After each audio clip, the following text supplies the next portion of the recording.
इनसे एक बात ज़रूरी है क्योंकि एक मुलाकात ज़रूरी है। नमस्कार, सत श्री अकाल, आदाब। आज हमारे साथ जो हैं उनसे मुलाकात में बातें तो होंगी। एक नई चीज़ ये है कि इनकी बातों के साथ इनकी सेल्फ डिफेंस की टेक्निक भी हम ज़रूर सीखेंगे। आज जो हमारे साथ हैं उनके हम अगर अचीवमेंट्स की बात करें तो शायद बोलते-बोलते मेरी सांसें फूल जाएँ। 8 dan black belt, 16 international award holder in martial art, conduct 500 plus workshop, 50,000 plus confident lives, 36 years of experience in martial art. Grandmaster Mr. Saeed Alam sir. Thank you so much sir for being with us. Glad to have you on show. कहते हैं ना कि अगर किसी इंसान का जुनून उसके मकसद के साथ जुड़ जाए तो उसे सफल होने में कोई नहीं रोक सकता। तो आपकी जो सफलता जिसकी वजह से हम इतने इंस्पायर होते हैं, आपको क्या चीज़ मोटिवेट या आप हुए या आपको ऐसा जो मार्शल आर्ट जब आपने स्टार्ट किया उस समय लोग शायद तक लड़ने और इन सब से थोड़ा बहुत घबराते थे, आपने सेल्फ डिफेंस उस समय लोगों को लगता है कि सेल्फ डिफेंस उस समय अगर मार्शल आर्ट देखा जाए तो सिर्फ लड़ना झगड़ना ये कहा जाता था। तो आपके हिसाब से आपका शुरुआत कैसे हुआ, बता सकते मेरी शुरुआत मार्शल आर्ट की अखाड़े खेलने से हुई, जो रामनवमी और मुहर्रम के अखाड़े में खेला करते थे। और मेरे गांव, एक छोटा सा गांव है चाईबासा झारखंड में, वहाँ से मैं बिलोंग करता हूँ। और ये खेलते खेलते ब्रूसली की फिल्म इंटर द ड्रैगन देखी, उसके बाद मुझे पता चला कि इस तरह से अपने आप को बचाया जा सकता है अकेले। ब्रूसली कई लोगों से एंटर द ड्रैगन फिल्म में अपने आप को बचा पाता है और वहाँ से निकल पाता है। तो वो मुझे बहुत अट्रैक्ट उस समय किया। लेकिन तब वो क्लास नहीं हुआ करती थी, मैं भी ऐसी तलाश में था, फुटबॉल खेलता था। और उसी बीच पुलिस लाइन ग्राउंड में मुझे एक पुलिस वाला मिला जो मुझे बोला आपकी स्ट्रेचिंग बहुत अच्छी है। तो मैंने स्ट्रेचिंग करके दिखाया। जो फुटबॉल खेलते थे पैर चलाना, ये चलाना बहुत आसान था मेरे लिए। तो कुछ टेक्निक उन्होंने सिखाई, लेकिन ज़्यादा दिन मैं सीख नहीं पाया उनसे। कुछ दो चार पंच की सीखा और उनका ट्रांसफ़र हो गया। फिर बहुत तलाश करता रहा मैं कि कैसे वो करूं। तो सेंसाई प्रेम दुबे सर मुझे मिले, जमशेदपुर टाटा नगर जो है वहाँ के थे। और वो आके मेरे गांव में सिखाया करते, वीकली मंथली ऐसे क्लासेस होता था। कभी मैं बहुत छोटी उम्र में मुझे ये शौक़ लगा, और ये शौक़ ऐसा लगा कि एक जुनून बन गया और जुनून बनता गया। और इसमें जो कराटे में मैंने देखा कि ये तो एक स्पोर्ट्स है, तब फुल कॉन्टैक्ट जैसा होता था। आज जो आप लोग देखते हैं इतने सारे इक्विपमेंट्स हैं, सेफ्टी इक्विपमेंट्स, जो शिन गार्ड है, ग्रोइन गार्ड है, ग्लोव्स है, चेस्ट गार्ड है, हेड गार्ड है, गमसील है, ये सब चीज़ें उपलब्ध नहीं थी। और मैंने बताया जैसे कि गांव भी मेरा एक छोटा सा था। और बड़े शहरों में, दिल्ली बॉम्बे में भी ट्राई किया। हम अपने रिलेटिव से कहते थे कि ऐसे कोई सामान मिले, फ़ोटो देखते थे कि ऐसा कुछ मिले, तो ऐसा नहीं मिल पा रहा था उस समय। और फुल कॉन्टैक्ट खेलते थे, लेकिन वो स्पोर्ट्स था टोटली। तो इसी बीच कोरियन मार्शल आर्ट्स की शुरुआत हुई इंडिया में। वो एक्चुअली ताइक्वांडो था, जिसका मैं काफ़ी वो क्या, चूँकि मैं किक अच्छा करता था और मेरी स्ट्रेचिंग अच्छी हुआ करती थी, तो किक को मैंने साधा और ताइक्वांडो में भी एक अच्छा मुकाम हासिल किया। साथ साथ में मैंने कुंफू और निंजा भी सीखा, उसमें भी ब्लैक बेल्ट लिया। और किक बॉक्सिंग भी मैंने किया, उसमें भी ब्लैक बेल्ट की अच्छी डिग्री ली। और नानबुडो किया। ऐसे मार्शल आर्ट करता रहा। और इस मार्शल आर्ट के दरमियान क्या हुआ कि मुझे जो जैसे बढ़ता गया, मैं ब्लैक बेल्ट के बाद से ही शुरू हो गया था कि आप जैसा कह रहे हैं कि कैसे प्रेरणा मिली सेल्फ डिफेंस की। एक्चुअली मेरी सिस्टर जो सफ़र करके आ रही थी, मैं उनको लेके कहीं से आ रहा था, बस में मुझे बोली कि भैया ये मुझे घूर रहा है, कुछ ऐसे फप्तियाँ कस रहा है ऐसा। तो उतरने के बाद बताई। तब क्या था, उस समय जोश और जुनून एकदम पता नहीं था कि हमको क्या करना चाहिए। उतरने के बाद बताया, लड़का भी चले गया, मैं भी चले गया, लेकिन मेरे दिमाग में वो बात हिट कर गई, क्या मैं लड़कियों को सेल्फ डिफेंस सिखा सकता हूँ। तो इसके लिए सारे आर्ट के जो मैंने सीखे थे, स्पोर्ट्स जो हुआ करते थे, आज भी मैं बताऊँ कि लोग ये सोचते हैं कि मेरी बेटी कराटे सीख रही है या ताइक्वांडो सीख रही है तो अपना बचाव कर लेगी। जबकि मैं बताना चाहता हूँ, ताइक्वांडो, वुशु, कराटे, ये जो सीख रहे हैं आप एक अच्छा स्पोर्ट्समैन बन सकते हैं, उससे पॉइंट लेके आप जीत सकते हैं, देश का नाम रोशन कर सकते हैं। लेकिन सेल्फ डिफेंस के लिए जहाँ आप स्पोर्ट्स है, वहाँ दूसरी ओर फॉल करना रहता है, और फॉल से ही अपने आप को बचा सकते हैं। और उतने एक्सरसाइज नहीं करते। मैं शॉर्ट टर्म कोर्स इतने सालों में मैं बनाया, और इसको सेल्फ डिफेंस की तरफ मूव किया है। तो ये इसलिए एक पहचान भी मेरी बनी कि मैं सब गेम से जुड़ा रहा और लोगों से इज्जत मिलने लगी। जब महिलाओं की आप इज्जत करते हैं, हम बालिकाओं की जब आप इज्जत करते हैं, रिस्पेक्ट देते हैं, तो वो भी बहुत प्यार देते हैं, आपको बहुत इज्जत करते हैं। तो एक बड़ा साधन बना कि लोग मुझे चाहने लगे, लोग मुझे इज्जत देने लगे, तो इसमें जुड़ता गया और पता नहीं चला कब 35 साल हो गए और 50,000 से ज़्यादा लड़कियों को सिखा लिया मैंने। सर आपने जिस टाइप को बताया कि आप लड़कियों के लिए सबसे बड़ी बात तो ये है कि हमने जो ये आपने सही चीज़ बोली कि जब हम कराटे स्टार्ट किए, जब हम करते हैं तो हमको ये लगता है कि हम सेल्फ डिफेंस सीख रहे हैं, बट कराटे अब एक स्पोर्ट्स है। उसको ऐसे स्पोर्ट्स में आप कांटेक्ट भी करेंगे तो आप फाउल के उसमें आप बिल्कुल। आ जाएंगे। तो सर मुझे लगता है कि अभी के दौर पे पेरेंट्स को तो चलो हम कन्विंस कर लेते हैं, कुछ पेरेंट्स भी कुछ वो हैं मॉडर्न है कि हाँ हमारा बेटा या हमारी बेटी सेल्फ डिफेंस सीखेगी, बट उस टाइम में आपने अपने एक मार्शल आर्ट, क्योंकि उस टाइम में जैसे कि मैंने कहा कि लड़ाई और चोट लग जाएगी हमारे बेटे को, ये जो अभी भी चल रहा है, उस समय आपने कैसे कन्विंस किया अपने घर में? मेरे पेरेंट्स को कन्विंस करना, जैसा आप बोल रहे हैं, बहुत ही कठिन था। जी माँ भी मेरी डरती थी कि मैं फिर उनको प्रूफ करके दिखाता था, देखो मैं टाइल्स तोड़ देता हूँ, मेरे ऊपर से एम्बेसडर कार्ड चले जाता है, ये फोटो देखो, और मैं इतना सहन कर पाता हूँ अपने आप को।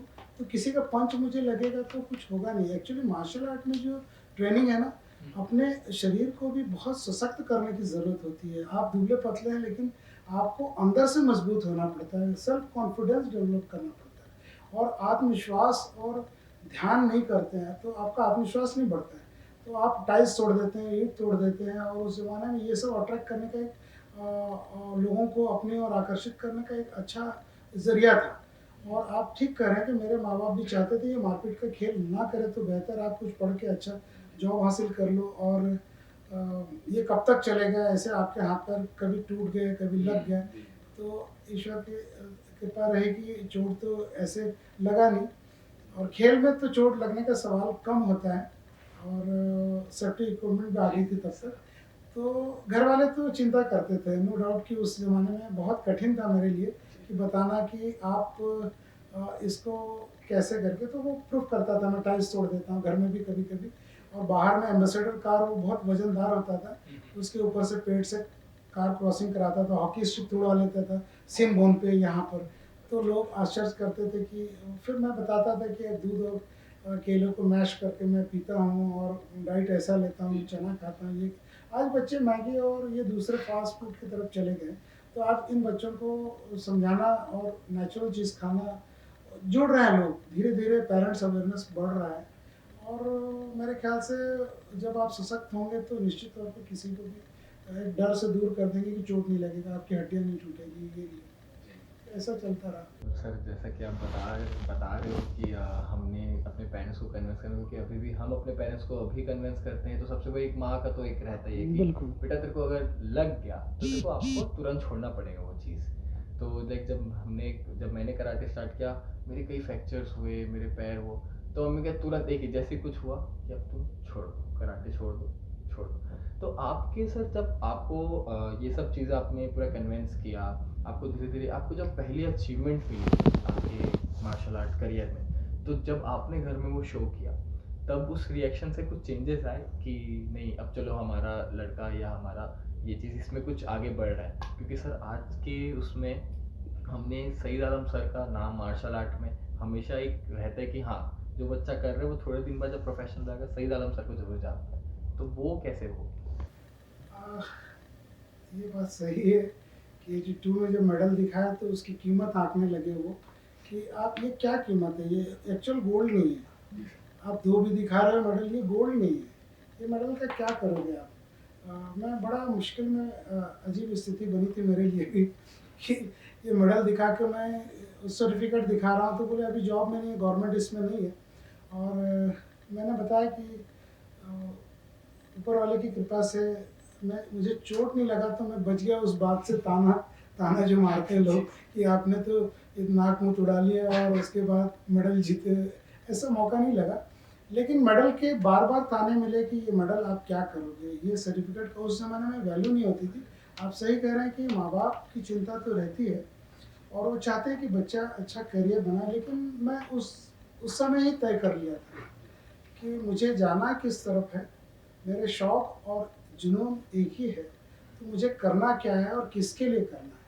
अगर आप एक बार जैसा आपने शुरुआत में कही तो मुझे भी ऐसा लगता है कि कब मुझे ये मिक्स करते हुए पता नहीं चला और आज भी मेहनत कर रहा हूँ। आज इतने सालों के बाद भी मैं सीखता रहता हूँ, चाहे लॉकडाउन लग जाए, यूट्यूब निकल आया, किसी से न किसी से और बड़े-बड़े मास्टर से कॉन्टैक्ट में रहता हूँ और आज भी सीखता रहता हूँ। तो सीखने की जो जर्नी है अभी भी चालू है। सर सीखने की जर्नी से आपकी मेरे को एक बहुत हम लोग ने क्योंकि वो बुक्स बहुत बार पढ़ी हैं और वो शायद तक बुक से ही हमने रिकॉग्नाइज किया था कि सर सईद आलम सर ने एक लिखा है कि सईद आलम सर एक सर हैं जिन्होंने ये बुक लिखी है। इनकी बुक के बारे में बताना चाहूँगा, इनकी बुक एक वर्ल्ड वाइड फेमस है। जब इनकी बुक आई तो शायद तक जो ये टैकांडो जो हम वर्ड बोलते हैं इसको लोग अलग अलग नाम से प्रोनाउंस करते थे, कमांडो और समथिंग। टैकांडो क्या है, मार्शल आर्ट क्या है, वो फॉर्म क्या है, इन्होंने उस टाइम पे इस जनरेशन की इतनी अच्छी बुक लिखी।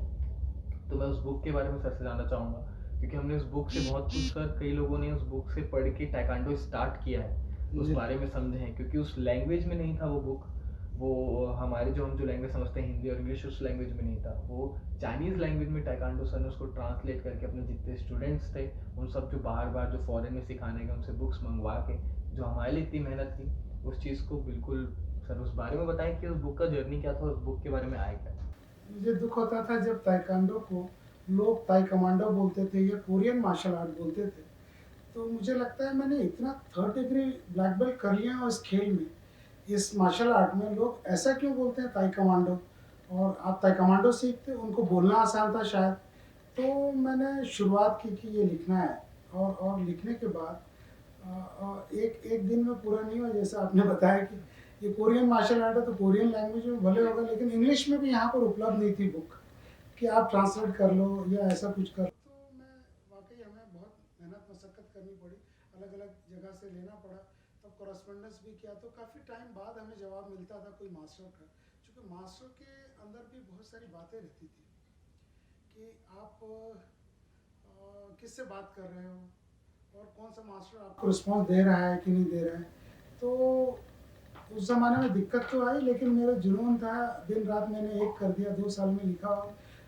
दिल्ली से जो पब्लिश हुई मनोज पब्लिकेशन, जो इंडिया का उस समय भी पुस्तक महल के बाद दूसरा 2nd नंबर का इंडिया का लार्जेस्ट पब्लिशर था वो, उनके पास काफ़ी कॉमिक्स और वो बुक्स छपते थे, तो उन्होंने एक्सेप्ट किया। तो मैंने उस समय हमने मार्शल आर्ट को समर्पित कर दिया कि इसकी रॉयल्टी 1001 लूँगा उस ज़माने में, और छोड़ दिया। आज इतना पॉपुलर हुआ, आज अमेज़न में है, और इसके कारण मुझे नेक्स्ट ईयर इसी साल में भी कि इंटरनेशनल मार्शल आर्टिस्ट जो बुक लिखे हैं उनका एक फेस्टिवल होने वाला है यूएसए में, तो शायद उसके कारण मुझे लोग इज्जत दे रहे हैं, ये बड़ी बात है। सर क्योंकि आप जो अचीव करते हैं, आप जो हम मार्शल आर्ट जितने जो स्टूडेंट्स बाहर हैं हमारे और जो हम हैं, हमको उस चीज़ से लगता है कि हाँ हमारे जो सीनियर्स हैं, हमारे जो गुरु हैं वो इतना अचीव कर रहे हैं, आपको आप बहुत इंस्पायर करते हैं। सर ये सब जितने भी आपने किया इसको आपने एक कह सकते हैं कि आपने एक राह पे जिस राह पे आप चल रहे हैं उस राह में अभी आपकी एक नई कड़ी जुड़ी, मिशन हिफाजत, जिसमें आप जो हमारी जैसे कि आपने बताया था कि आपकी बहन को जब बस में सब चीज़ हुआ वो तो सब बात भूल गए, लेकिन वो एक आपके अंदर एक वो चोट सी रह गई कि अगर ये चीज़ हुआ है तो क्यों। आज के दौर पे बहुत सारे मिशंस निकल रहे हैं उनके लिए, गो वुमेन वुमेन एम्पावरमेंट सबकी बात हो रही है, but what about self defence. तो आपने जो अभी तक शायद तक सर का 37th कैंप हो चुके हैं पूरे ऑल ओवर इंडिया में मिशन हिफाजत को लेके, जिसमें सर जो हमारी औरतें हैं, जो हमारी लड़कियां, जो हमारी बेटियां हैं, उन्हें सेल्फ डिफेंस सिखाते हैं। सर उसके बारे में बताएं। मिशन हिफाजत जब मैंने 50,000 से ज़्यादा लड़कियों को सिखा लिया 35 ईयर्स के ट्रेनिंग के दरमियान, मैंने एक कभी भी हज़ारों लड़कियों को एक साथ नहीं सिखाया। मेरे ऐसे ज़्यादा से ज़्यादा 80 बच्चे, 85 बच्चे, 100 से कम ही रहे। चूँकि मैं जिसको सिखा पा रहा हूँ, जिसको मैं सिखाता हूँ पूरे मार्शल आर्ट के जो यूनिक दाव पेच मैं समझता हूँ कि इसको आना चाहिए, तो मास में मैं नहीं गया, तो मुझे टाइम लग गया 35 साल।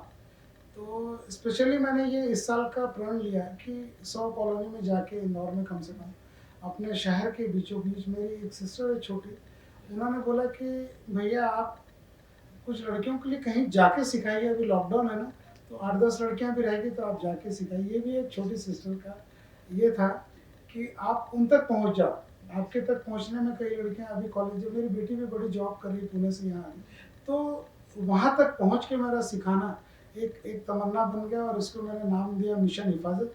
और इसके ज़रिए अभी 38 चल रहा है, और बहुत जल्दी मैं 100 के करीब बिल्कुल पहुँचूंगा, ऐसा उम्मीद है। बिल्कुल सर, हम बहुत इसके लिए शुभकामनाएं चाहेंगे। और ये चीज़, ये सवाल करते हुए मुझे बहुत गर्व महसूस होता है कि मैं एक ऐसा सवाल कर रहा हूँ जो एक्चुअल में हो रहा है, और मैं उस चीज़ का सवाल करके एक छोटा सा पार्ट बन पाया कि हमारे द्वारा, हमारे टॉक शो के द्वारा इस चीज़ को और प्रमोशन या प्रमोट कर पाया हूँ। सर, जो आपने हमारी पहले, जो हमने जैसे टॉक शो की शुरुआत में कहा था कि इस टॉक शो में सिर्फ बातें नहीं होंगी, इस टॉक शो में एक जो सर ने मिशन हिफाजत सिखाया उसका एक डेमोन्स्ट्रेशन भी है। So let's go to demonstration. Self defence की टेक्निक और मार्शल आर्ट का जो स्पोर्ट्स है, दोनों में क्या फ़र्क है इसको आप देख सकते हैं। जैसे निशांत मुझे पकड़ रहा है गला दोनों हाथ से, नहीं नहीं ऐसी कोई ज़रूरत नहीं, आप ऐसे करके दबाने की कोशिश कर रहे हैं। तो ऐसे करते हैं तो हम कराटे पंच जानते हैं तो कर लेंगे, लेकिन कराटे के लिए बहुत लंबा समय लगता है। मैं आपको बताता हूँ कि कैसे कर सकते हैं। ये बहुत ताकतवर है, हम ऐसे नहीं कर सकते, ऐसे नहीं कर सकते। लेकिन लड़कियाँ जो कम प्रैक्टिस करके भी पाम स्ट्राइक कर सकती है, ये बच्चों को बताता हूँ, ये महिलाओं को, कि आप ऐसे खड़े हैं, आँख में मार सकते हैं, कान में मार सकते हैं, आँख में ऐसे पीछे कर सकते हैं, नाक में मार सकते हैं, और चिन में भी मार सकते हैं। तो इसका प्रैक्टिस कैसे कराता हूँ मैं उसको बताता हूँ कि जैसे हमारे पास ये है, आप इसको देखिए कि अब आप निशान को तो मैं मार के नहीं बता सकता हूँ, इनको बता रहा हूँ कि इसमें मार के देखिए, कान में कैसे मारते हैं, ये नाक में, ये, और एक बार कान में, और चिन में, यस। तो इस तरह से जब हम प्रैक्टिस कराते हैं इसको बार बार ऐसे इक्विपमेंट पे, अभी ये हमारे पास कम लोगों के पास है इंडिया में, तो इसके ऊपर प्रैक्टिस करा के रियल फीलिंग लाते हैं कि इसमें दबता भी है, मारने से थोड़ा सा क्या एहसास होता है वो भी। लेकिन अगर ये चाहें कि हम छुड़ा पाएँ, या फिर हमने आँख के बारे में बताया है, तो ये आंखों को कैसे पीछे कर सकता है उसको देखिए। ये अभी जो स्टाइल चल रहा है, बच्चों के बाल इस साइड नहीं रहते हैं, इस साइड, तो बाल को भी कैसे आप देखो, आंख को कैसे कर सकते हो, अंगूठे से दबा के पीछे पीछे कर सकते हो, बाल को खींच सकते हो, इधर भी खींच सकते हो। तो इस तरह से आप नीचे किसी को गिरा सकते हैं। इसमें बहुत प्रैक्टिस की ज़रूरत नहीं, छोटी छोटी चीज़ें हैं, आप ध्यान रखेंगे तो इसका कर सकते हैं। लेकिन अगर हमने अगर अगर ऐसे कोई गला पकड़ा है और टेक्निक की बात करें तो यहाँ से दबा सकते हैं तो आप दबा लें, उसके बाद मार लें। नहीं दबा पाते हैं, छोटी बच्ची, इनका ताकत ज़्यादा है, तो आप सीधे स्ट्राइक कर सकते हैं। पीछे से पकड़ लिया, अब आपका हाथ क्या होगा, मैंने तो बताया कि आप पाम से स्ट्राइक कर लो, तो इधर से नहीं कर पाएंगे तो क्या करना पड़ेगा, आपको इधर मुड़ना पड़ेगा, इस साइड। देखिए जोर से पकड़िए, तो नुकसान ऐसे पकड़ लिए, ये गला दबा रहे तो आप इस साइड मुड़ेंगे, ये पूरी तरह से टर्न हो जाएंगे इधर, अब ये हाथ पहुंच जाएगा। एक बार आप इसको समझ पा रहे हैं कि हम जब भी पीछे मुड़ते हैं तो अपने पैर के साथ मुड़ें, तब जाके आप ये कर सकते हैं, अपने आप को बचा सकते हैं, स्ट्राइक कर सकते हैं, पाम स्ट्राइक। छोटी सी टेक्निक थी पाम से स्ट्राइक करना, नाक में, कान में, चिन में, और आँख में भी मार सकते हैं, बाल भी खींच सकते हैं। ये छोटी छोटी टेक्निक है, ये मार्शल आर्ट में फाउल कहलाएगा, आप उसको मार ही नहीं सकते। दूसरा, यहाँ पर आप ऐसे हाथ करो, ये इस हाथ को, लेफ्ट हैंड को किया, ऐसे करेंगे तो यहाँ एक हड्डी है, देखिए। हाँ, अभी मारना नहीं है, मैं सिर्फ रख रहा हूँ निशान के ऊपर, अगर मुझे हाथ लगा है, ठीक है, तो ये हाथ को हम इस साइड से भी दबा सकते हैं और इससे स्ट्राइक कर सकते हैं। यहाँ से कोई बताता नहीं है, यहाँ से मारते नहीं, जनरली यहाँ से नहीं मारते हैं, यहाँ से मारें। उसके बाद ये कोनी बनाया है आपने, कोनी से बना के यहाँ मार सकते हैं, फिर ग्रोइन में मार सकते हैं। ये मार्शल आर्ट में फाउल है अगर स्पोर्ट्स कर रहे हैं तो आप, तो 1 2 और ये 3 जगह स्ट्राइक कर सकते हैं। एक बार देखिए कैसे करना, आप कोशिश कीजिए। आपके कंधे पर हाथ रखें तो क्या करेंगे, दबाएंगे इसको जहाँ बोल, उसके बाद क्या स्ट्राइक करेंगे, इसी, यस, एल्बो स्ट्राइक, यस, नुकीला, हाँ, 2-3 चीज़ भी कर सकते हैं।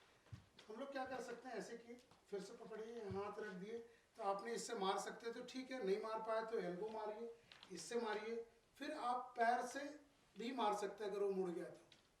इस तरह से आप अपने आप को बचा सकते हैं। बाल खींच रहा है दोनों हाथ से, जनरली क्या होता है, ऐसे कोई पकड़ लिया हाथ, अभी आप घबराते हैं तो आप घबरा जाएंगे तो छुड़ा नहीं पाएंगे इधर, तो क्या कर रहे हैं हम, इधर मुड़ गए और इस साइड से स्ट्राइक कर दी, वही स्ट्राइक को देखिए कर पाएंगे। देखिए तो यहाँ पीछे मुड़ जाइए, आपका हाथ पकड़ा है किसी ने और किधर मुड़ना है, यस यस, हाथ खोल के मार सकते हैं ऐसे जो, यस बहुत अच्छा। इस तरह से हम लोग अपने आप को बचा सकते हैं, छोटी छोटी टेक्निक। आप पाम से, एल्बो से, ये कराटे में पंच नहीं करते हम, कराटे में पंच करते हैं हम। यहाँ पर सिखाते हैं कि आप नाइफ एंड स्ट्राइक कीजिए और अपने आप को बचा लीजिए। ग्राउंड डिफेंस भी इसी तरह से, कई बार क्या होता है कि आप ग्राउंड में चले जाते हैं या मैं इसके साथ बताता हूँ, ट्राई टू किस, कोई किस करने के लिए आ रहा है और बहुत गलत तरीके से आपको दबोच लिया, कपड़े फाड़ने के लिए आ रहा है, तो आप उसके मास्क के ऊपर लेके आना। मास्क देखो ऐसा कोई कर रहा है, जब आप अभी नुकसान से मैं बोलता हूँ कि इससे मार के देखिए आप, जैसे आपको किस करना है, मैं इनके ऊपर नहीं करना है, इनके ऊपर, तो पाम से ही मार के बचाना है। एक हाथ से ऐसे करना है, दूसरे हाथ से बचाना है। इस साइड गया तो कैसे करेंगे, यस, और उसके बाद मारना हो तो यस। आप चाहे तो स्लैप भी कर सकते हैं, थप्पड़ भी मार सकते हैं, सामने भी मार सकते हैं, लेकिन कितना मारना है, कितना जोर से मारना है उसका ध्यान रखना। मार के देखिए एक बार पाम से जोर से, यस, सामने से मार के देखिए, यस, आप मार के देखिए, यस यस, फिर से मारिए, यस।